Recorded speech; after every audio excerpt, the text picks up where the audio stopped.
guys, kasama natin si Sam of Sam Motorworks, ang official mechanic ni Kong TV, Team Payaman, ng mga bagong adik sa motor, sa big bike. So unahin muna ni Sam yung pagpalit ng tires. Papalit tayo ng Pirelli din. Yung stock nito Pirelli Rosso 4, pero mas makapit yung Diablo Super Corsa SE2, kaya yung ipapalit natin. So far maganda naman tong Rosso 4, makapit. Kaya lang syempre kung magta-track tayo, kailangan talaga yung proper track tires.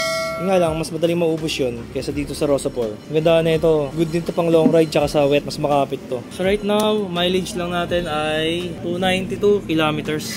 So may konting makeover lang tayo. Tapos yung re-reset mahalaga kasi nahihirapan ako. Mahirap maging cute size.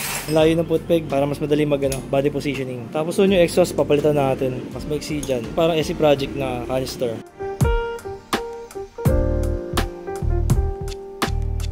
Ngayon, ito yung mga parts natin guys. Meron tayo ditong Öhlins, steering damper, ito yung bracket. Ito yung sa front brake lever guard, KM Power, Life PO4, dito yung battery, pagumaan. Tail tidy, foldable, TST, integrated taillight, Arashi, na rear sets na may titanium bolts. Buksan natin.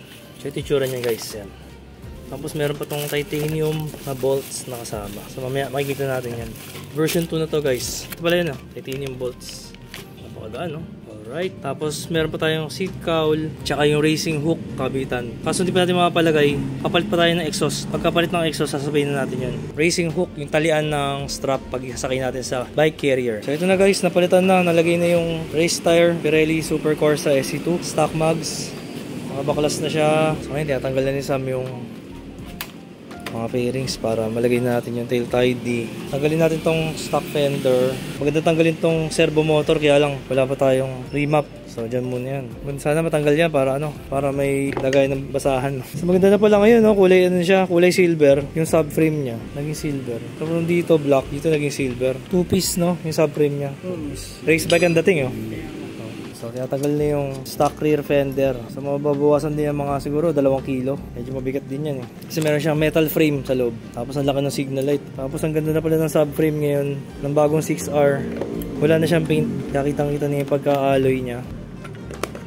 Nipis pang racing na talaga Nipis. Pero matibay pa rin siya kasi pwede pa rin mag-backride dito Pero siguro pag malalaki yung backride mo, delikado Pag yung mga malalaking tao. Mga jumbo. Baka hindi kayanin.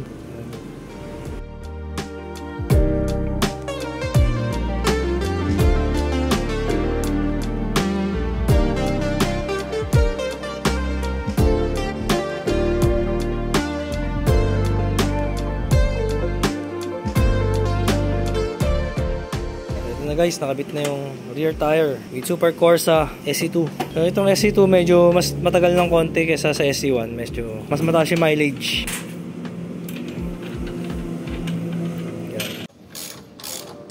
Yan na guys, radiator guard. Kailangan talaga yan para hindi matamaan ng bato yung radiator.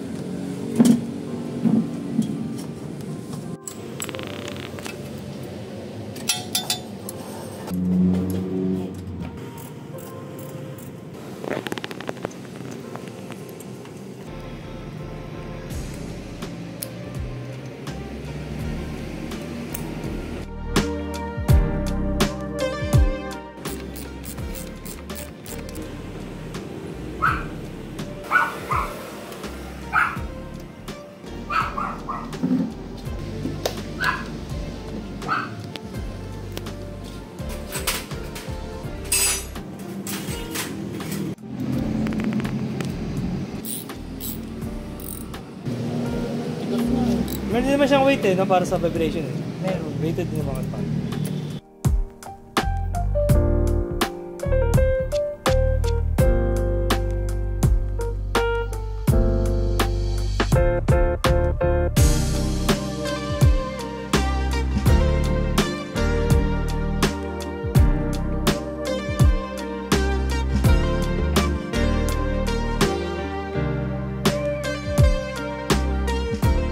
Para maiwasan mo yung wobble. Para walang balik Yung pagka nag-wobble siya, diretso lang. Kasi minsan pag hinatak mo, lumalaban bumabalik.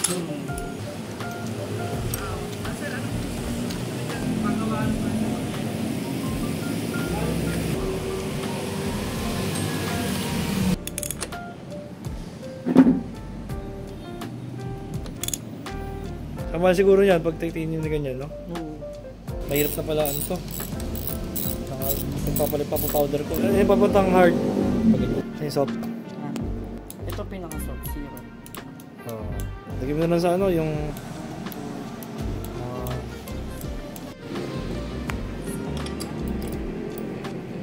May lagayan pala ng preno to.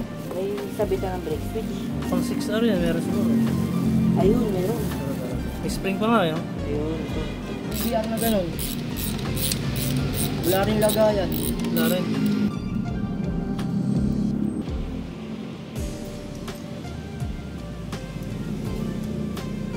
Kailangan lagyan ng Loctite para vibration kasi luluwag, no? Katagalan.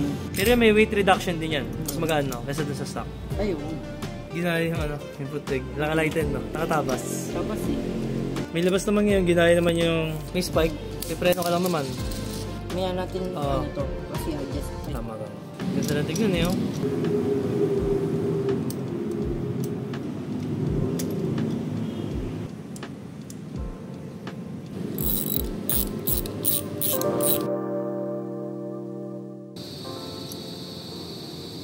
Weight difference nila dalawa. Oo, malayo. Layo. Parang ano, parang wala lang. Sobrang gaan, no? Times 3 bigat itong stainless.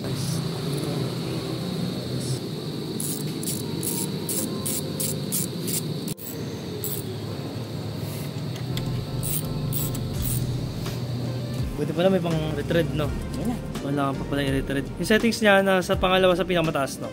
Isang step na lang. Try natin. 1 inch yung tinaas eh. Ito guys, ginabi na tayo. Di pala bolt on tong Arashi. Buti na lang. Kaya ni Sam kahit di bolt on o mispark.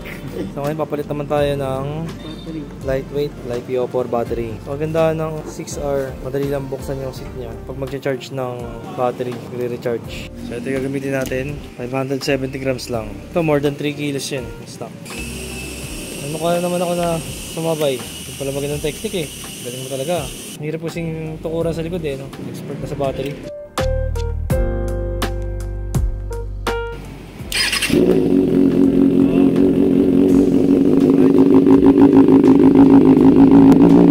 So okay na guys. Testing na lang tayo sa ano, rear set.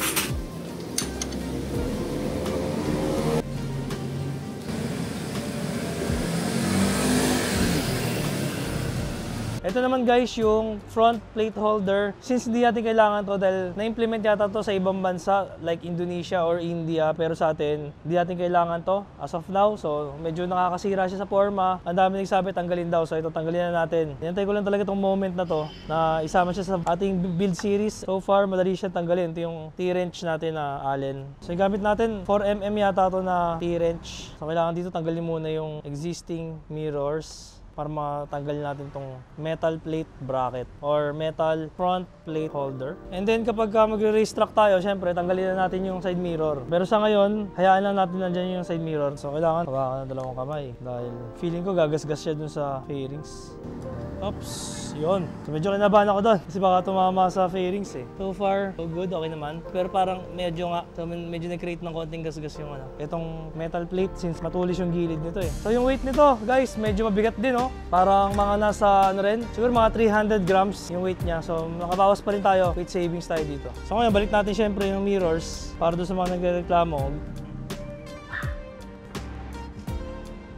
Mas malinis na tingnan, wala na yung metal plate dito. Dumating na rin yung order natin, guys. This is a single-seater seat cowl. Ayan, since di mo tayo mag-backride dito and soon tatanggalin din natin tong passenger foot peg. Pero sa ngayon, di natin pwede tanggalin kasi dito nakakonect yung ating exhaust. And soon, kasama sa ating build series, papalitan natin tong exhaust natin para hindi na natin kailangan mag-bracket dito dahil ito, tatanggalin din natin tong passenger foot peg. So right now, ito ilalagay natin. So since ito black, kahit paano terno, no? Pwede. Tignan muna natin kung ano magiging itsura niya pag nalagay ng seat cowl. So let's go, paklasin natin to. And by the way, ang pagpapalit nitong seat cowl into single seater ay hindi lang siya forma, kundi weight savings na rin. Kasi kung compare natin yung weight ng dalawa, mas magaan pa rin to. Dahil nga syempre plastic lang siya. Ito niya, may mga tools pa, may foam, kaya mas mabigat. So parang almost double the weight. Magkakaroon tayo ulit ng weight reduction for like about mga another 300 grams. So ito guys, nabili ko lang sa Shopee. Mga nasa 1,000 plus lang yata to. So tingnan natin kung bolt on siya, kung kakasya. Sa package nito guys, may kasama mga rubber. So yung mga rubber na to lalagay natin dito, tsaka dito, part na to. Rubber footing para dito. Madali lang pala ilagay. So ito parang rubber clips, lalagay natin dito sa dulo just to make sure na hindi siya kakalog para fit na fit siya. So ayan, subukan na natin kung mag-fit siya. There you go. Not a perfect fit, medyo umuuga ng konti dito. Konti lang naman, pero para sa akin, what can you expect for 1,000 pesos single seat cowl? Not bad. Para sa akin, okay na rin. At least meron tayong weight reduction. So ayan na guys. And sa nakikita ko, parang maganda tong kulayan ng gray. Pero meron naman siyang kapartner na black. So what do you think guys? Comment down below kung gusto nyo gawin natin ganitong gray yung seat cowl or just leave it black. So unang pinalagay natin guys, itong Öhlins na steering damper, legit Öhlins. Siyempre ginabitan natin ng bracket para sa steering damper. Lagyan natin ng radiator guard, brake lever guard for safety. Siyempre naka Austin Racing copy exhaust from Boris Performance Exhaust. Slip on for now. Naka Arashi rear sets. Medyo hindi siya kamahalan. Ang bili natin dito nasa around 8,700. Adjustable, so nakalagay yung settings nito sa pinaka dulo. Sa highest setting, pinaka mataas at pinaka nakaatras. Siyempre hindi naman tayo nabiyayaan ng matangkad na height. Kapag nakababa tayo, malayo tayo sa tank. So ngayon, naitaas na natin tong rear set, yung ating foot peg. Sakto na yung tuhod ko, kita nyo naman. Sakto na siya sa tank. Dati kailangan ko pa mag-tiptoe. Kaso pag nag-tiptoe tayo, nakakawit sa binti. So ngayon, kahit nakaapak ako dito, automatic, nasa tank na yung tuhod ko. And makakakapit na ako. So makikita nyo, yan o, nakakapit na ako. Kapag cornering, sakto na. So yung purpose talaga ng rear set is bukod sa weight reduction and hindi lang sa forma, syempre mukhang maporma siya comparing sa stock. Yung pinaka-purpose talaga is para maabot natin itong tank na ating tuhod. Kasi kailangan pag during cornering, kailangan yung tuhod natin nakapress dito. And kailangan pa pala ito, lagyan natin soon ng tank grips para sa tuhod natin, may kakapitan. From the other side, makaganyan tayo.